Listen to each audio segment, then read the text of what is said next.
गांव में रघुवीर अपनी छोटी बेटी काजल के साथ रहता था। कुछ साल पहले बीमारी के कारण उसकी पत्नी की मौत हो गई थी। वह अपनी बेटी को देखकर हर दिन यही सोचता था कि बिना माँ के उसका भविष्य कैसे बनेगा। एक दिन उसके चाचा हरिराम आए। बेटा रघुवीर, एक बात कहूँ, बुरा मत मानना। कहिए चाचा, आप क्या कहना चाहते हैं? तुम दूसरी शादी कर लो। काजल अभी छोटी है, उसे माँ के प्यार की जरूरत है। तुम अकेले खेत भी नहीं संभाल पाओगे और बच्ची भी। सोच समझकर फैसला लो, लेकिन मुझे यही सही लगता है। रघुवीर कुछ देर सोचता रहा। अगर मेरी बेटी की जिंदगी बेहतर हो सकती है तो मैं दूसरी शादी करने के लिए तैयार हूँ। कुछ दिनों बाद उसकी शादी कमला से हो गई। पहली ही रात रघुवीर ने कमला से कहा, कमला, मैं तुमसे बस एक वादा चाहता हूँ। मेरी बेटी काजल को कभी माँ की कमी महसूस मत होने देना। कमला मुस्कुराकर, आप बिल्कुल चिंता मत कीजिए। आज से काजल मेरी भी बेटी है। मैं उसे कभी माँ की कमी महसूस नहीं होने दूंगी। शुरुआत में कमला सचमुच काजल को बहुत प्यार करती थी। काजल भी खुश रहने लगी। उसे लगा कि भगवान ने उसकी माँ वापस भेज दी है। लेकिन एक साल बाद कमला ने एक बेटी को जन्म दिया। उसका नाम रखा गया रीना। समय बीतता गया। दोनों बेटियां बड़ी होने लगी, लेकिन कमला का व्यवहार पूरी तरह बदल चुका था। एक सुबह कमला गुस्से में, अरे काजल, कितनी देर से आवाज लगा रही हूँ, सुनाई नहीं देता क्या? जी माँ, आपने मुझे बुलाया। रीना के लिए पानी क्यों नहीं रखा? अगर उसे कुछ हो जाता तो? मुझसे गलती हो गई माँ, अब ऐसा दोबारा नहीं होगा। हर समय बस गलती ही करती रहती है। जा, पहले पानी दे और फिर पूरे घर की सफाई करना। मैं अभी रीना दीदी के लिए पानी लेकर आती हूँ। रीना आराम से बैठी फल खा रही थी। माँ, मुझे मिठाई भी चाहिए। रीना बेटी, तू बैठ, मैं तेरे लिए मिठाई लेकर आती हूँ। काजल ये सब चुपचाप देखती रहती। रात में भी वही हाल था। काजल, बर्तन भी धोना और कपड़े भी साफ करना। माँ, मैं बहुत थक गई हूँ। सारे काम मैं ही करती हूँ। थक गई? खाना मुफ्त में खाती हो, थोड़ा काम भी कर लिया करो।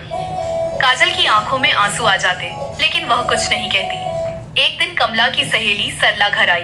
कमला, पड़ोस के गांव का अमीर लड़का विक्रम शादी के लिए लड़की देख रहा है।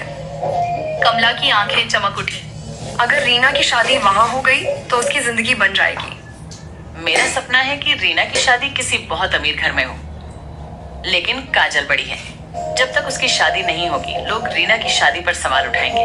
लेकिन पहले काजल का कुछ इंतजाम करना होगा। जब तक काजल इस घर में रहेगी, लोग बातें बनाएंगे। तू ठीक कह रही है सरला, पहले मुझे काजल का कोई इंतजाम करना होगा। जो भी करना है जल्दी करो। अच्छा रिश्ता बार बार नहीं मिलता। उसी दिन से कमला काजल से और भी ज्यादा नफरत करने लगी। कुछ दिनों बाद एक युवक फटे पुराने कपड़ों में भीख मांगते हुए घर के सामने आया। माँ जी, अगर थोड़ा सा खाना मिल जाए तो आपका भला करेगा। इतने जवान हो, काम क्यों नहीं करते? भीख मांगते शर्म नहीं आती? निकलो यहाँ से। अर्जुन चुपचाप वहाँ से चला गया। 2 दिन बाद वह फिर उसी रास्ते से गुजर रहा था। उसने देखा कमला काजल को धक्के मार रही थी। निकल जा मेरे घर से, तेरी वजह से इस घर में अशांति है। माँ, आखिर मेरी गलती क्या है? आप मुझसे इतनी नफरत क्यों करती हैं? तू मनहूस है, जहाँ रहती है वहाँ दुख ही दुख आते हैं। मुझे घर से मत निकालिए माँ। आपके सिवा मेरा इस दुनिया में कोई नहीं है। इतने में अर्जुन आगे आया। चाची, इतनी सी बात पर बेटी को घर से मत निकालिए। गलती सबसे होती है। बेटी पर इतना गुस्सा करना ठीक नहीं है। कमला भड़क उठी। अगर इतनी ही दया आ रही है तो इसे अपने साथ ले जा। नहीं, मैं किसी अजनबी के साथ नहीं जाऊंगी। या तो इसके साथ चली जा, नहीं तो मैं तुझे घर से धक्के मारकर निकाल दूंगी। अब मैं जीना नहीं चाहती। मेरा इस दुनिया में कोई नहीं बचा। जान देना किसी समस्या का हल नहीं होता। मुश्किलों से भागना नहीं चाहिए, उनका सामना करना चाहिए।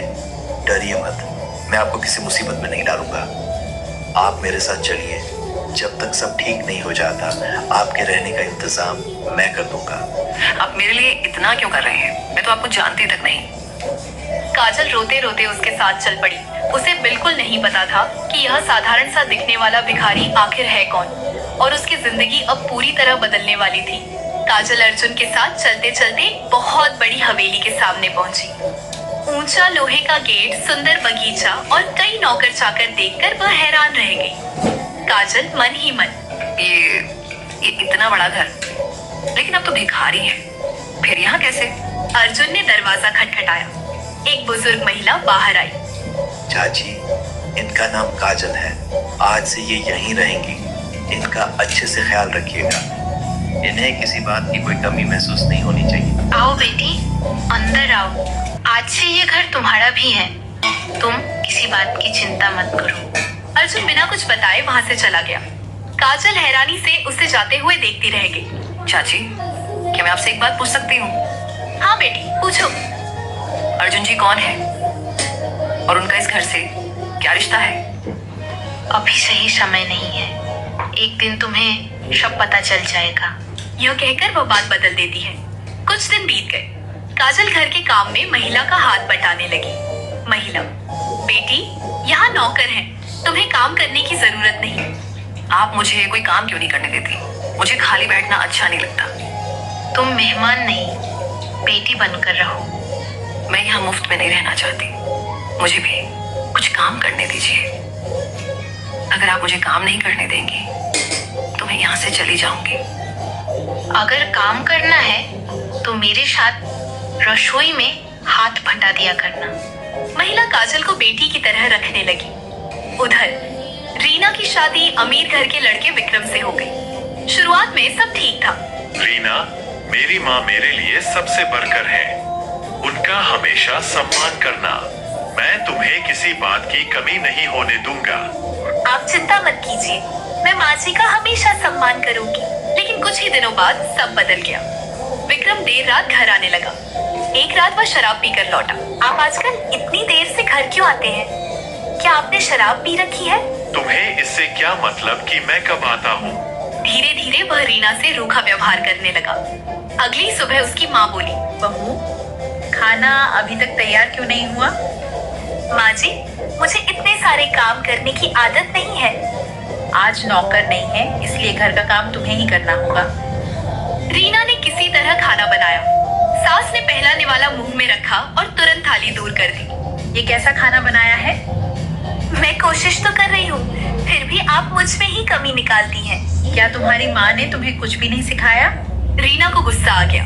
मेरे घर में ये सारे काम मेरी बड़ी बहन किया करती थी। अगर आपको मेरा काम पसंद नहीं आता तो आप मुझे प्यार से भी सिखा सकती हैं। हमारे घर में बहुओं को जिम्मेदारी निभानी पड़ती है। इतने में विक्रम वहाँ आ गया। मेरी माँ से इस लहजे में बात करने की हिम्मत कैसे हुई?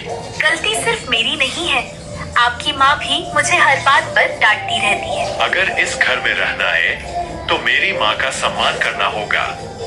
आपको हमेशा अपनी माँ ही सही क्यों लगती है? दोनों में जोरदार बहस हो गई। आप लोगों ने शादी से पहले सच्चाई छिपाई थी। मैं इस घर में नौकरानी बनकर नहीं रह सकती। गुस्से में विक्रम बोला, बस अब एक शब्द भी मत बोलना। अगर तुम्हें यहाँ रहना पसंद नहीं है तो तुम जा सकती हो। रीना भी गुस्से में अपना सामान उठाकर मायके लौट आई। घर पहुंचते ही वो फूट फूट कर रोने लगी। क्या हुआ बेटी? माँ, उन्होंने मुझे घर से निकाल दिया।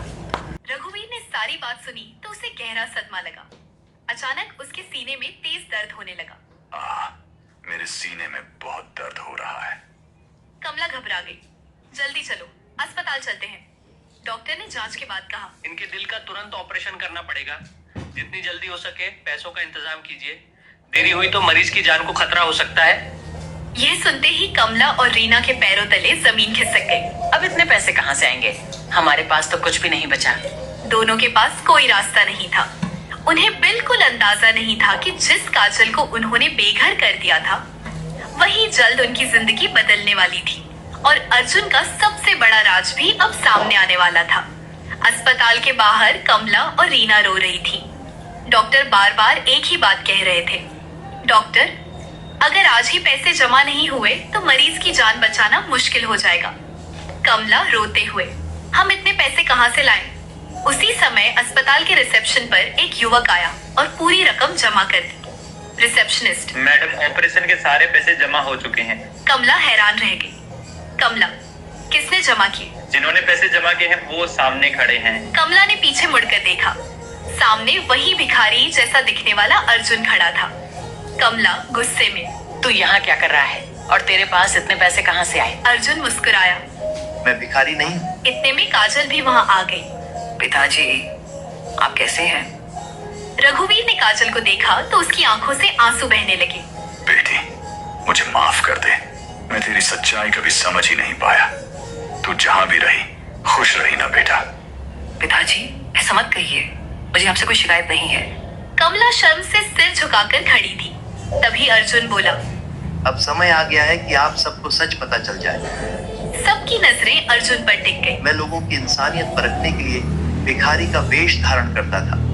जो गरीब समझकर अपमान करता है उससे मैं दूर हो जाता हूँ, और जो सम्मान देता है उसकी मैं हमेशा मदद करता हूँ। रीना, तो तुम भिखारी नहीं थे? मैं एक बड़े व्यापारी का बेटा हूँ। कमला और रीना के होश उड़ गए। मुझसे बहुत बड़ी गलती हो गई बेटा। अगर माफी मांगनी है तो मुझसे नहीं, काजल से मांगी। सबसे ज्यादा दर्द उसी ने सहा है। कमला रोते हुए काजल के पैरों में बैठ गई। बेटी, मुझे माफ कर दे, मैंने तेरे साथ बहुत अन्याय किया। काजल ने तुरंत उसे उठाया। माँ, अगर आपको अपनी गलती का एहसास हो गया है तो मैं सब भूल जाती हूँ। माँ के पैर नहीं छूते, आइए उठिए। यह सुनकर कमला फूट फूट कर रोने लगी। कुछ देर बाद डॉक्टर बाहर आए। ऑपरेशन सफल रहा, अब मरीज खतरे से बाहर है। सभी ने राहत की सांस ली। कुछ दिनों बाद रघुवीर घर लौट आया। एक दिन अर्जुन अपने परिवार के साथ रघुवीर के घर पहुंचा। चाचा जी, अगर आपकी और काजल की इच्छा हो तो मैं काजल का हाथ मांगना चाहता हूँ। मैं वादा करता हूँ काजल को जिंदगी भर खुश रखूंगा। रघुवीर मुस्कुराया। बेटा, तुमने हमारे परिवार पर बहुत बड़ा एहसान किया है। अगर काजल भी तैयार है तो मुझे यह रिश्ता मंजूर है। मुझे तुम जैसा दामाद पाकर खुशी होगी। काजल शर्मा गई। कमला ने काजल का हाथ अर्जुन के हाथ में रखते हुए कहा। आज समझ में आया कि इंसान की पहचान उसके कपड़ों या पैसे से नहीं, उसके अच्छे दिल से होती है। कुछ समय बाद अर्जुन और काजल की धूमधाम से शादी हो गई। रीना ने भी अपनी गलतियों को समझा। उसने विक्रम से साफ कहा, रीना, अगर इस रिश्ते को निभाना है तो सम्मान दोनों तरफ से होना चाहिए। विक्रम को भी अपनी गलती का एहसास हुआ और उसने शराब छोड़ने का फैसला किया। धीरे धीरे दोनों ने अपने रिश्ते को फिर से संभाल लिया। उस दिन के बाद रघुवीर का परिवार फिर से एक हो गया।